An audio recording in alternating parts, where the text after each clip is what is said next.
Alors, on reprend avec une autre vidéo. J'espère que vous allez bien. Donc, dans cet épisode Selenium, nous allons voir comment on va exécuter les tests sur plusieurs navigateurs, donc sur plusieurs browsers. Donc, cet épisode ça sera consacré pour les navigateurs Google Chrome.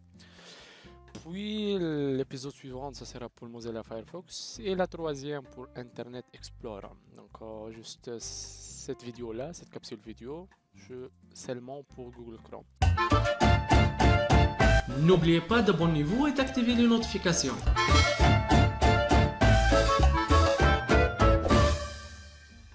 Vous pouvez continuer sur les projets qu'on a fait les derniers épisodes. Sinon, c'est simple, il suffit de créer un nouveau projet Java, puis importer les jars donc, de Selenium. Et finalement, donc, juste vous pouvez créer un package. Donc, je l'appelle com.test.browsers. Et je vais par exemple créer une classe qui s'appelle exécution sur Google Chrome. Ok, donc je vais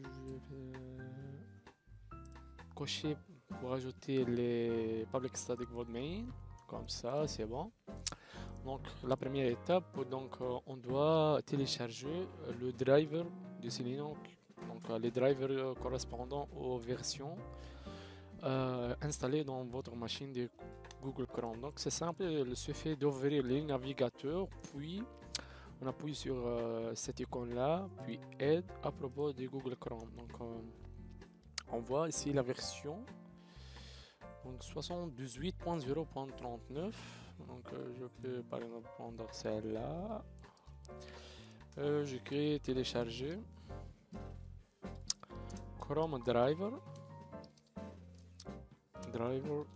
version comme ça. Donc voilà, si je trouve plusieurs versions latest, voilà, je vais choisir la version stable. Donc, un moment, celle-là, ça c'est bon. Let's stable release. Donc vous allez choisir la version convenable avec votre système d'exploitation et donc je vais choisir voilà Windows. Donc c'est bon, c'est téléchargé. Ce que je vais faire, il y a deux méthodes en fait. Ok, Selenium, créer un dossier, s'appelle Selenium Google, par exemple j'appelle browser driver, s'appelle Google.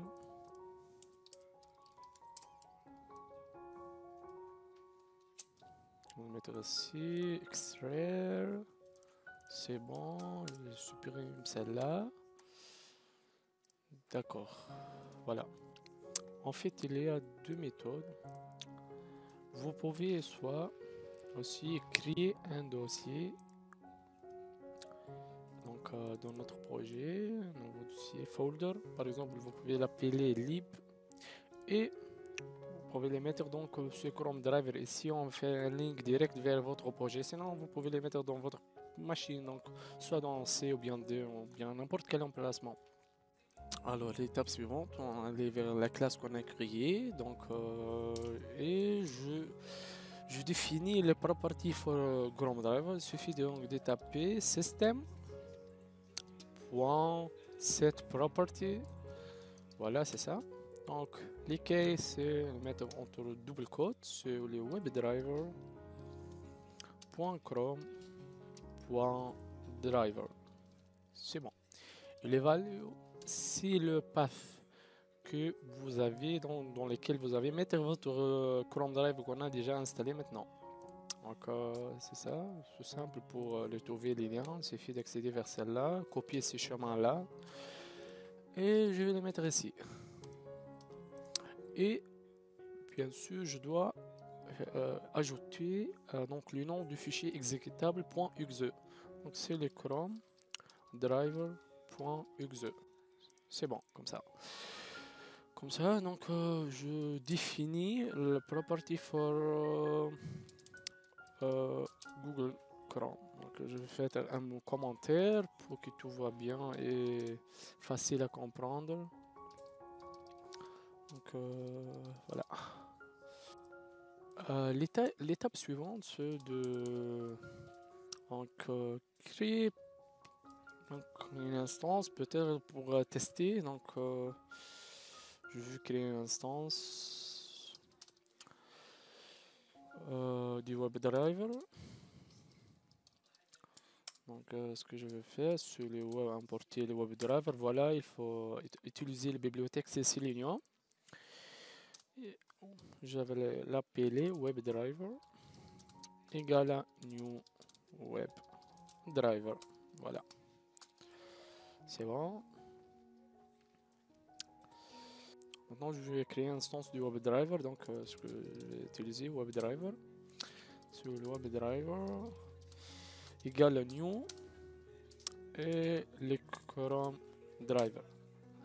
Voilà, c'est bon.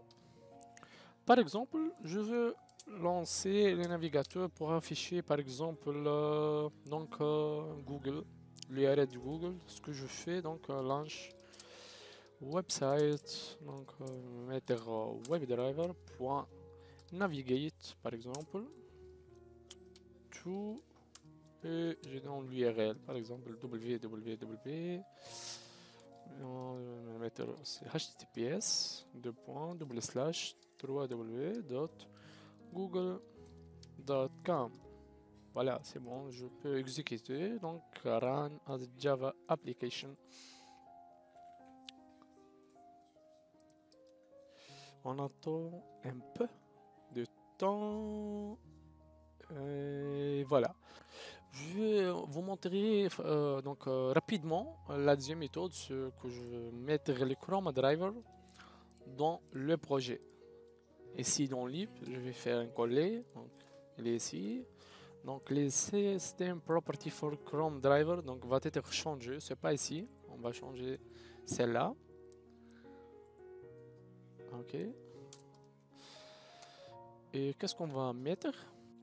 Puis entre double code comme d'habitude slash le nom du dossier que j'ai déjà créé, c'est lib, puis slash le nom de fichier exécutable, c'est le Chrome Driver.exe, exactement comme ça. Voilà.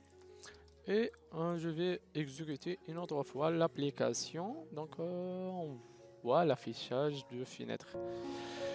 Voilà, donc ça va être tout pour cet épisode, pour cette capsule vidéo. Donc j'espère que tout va bien. Si vous avez des questions, vous pouvez les laisser donc sous la vidéo dans la partie commentaires. Donc sinon, le prochain épisode, ce sera l'exécution sur le browser Mozilla Firefox. Donc n'hésitez pas donc à faire un j'aime pour les vidéos et partager les vidéos avec vos amis qui sont intéressés par Selenium, veuillez l'apprendre. Donc peut-être laisser un petit commentaire va nous supporter encore de plus. Donc, le reste que je veux dire, bonsoir.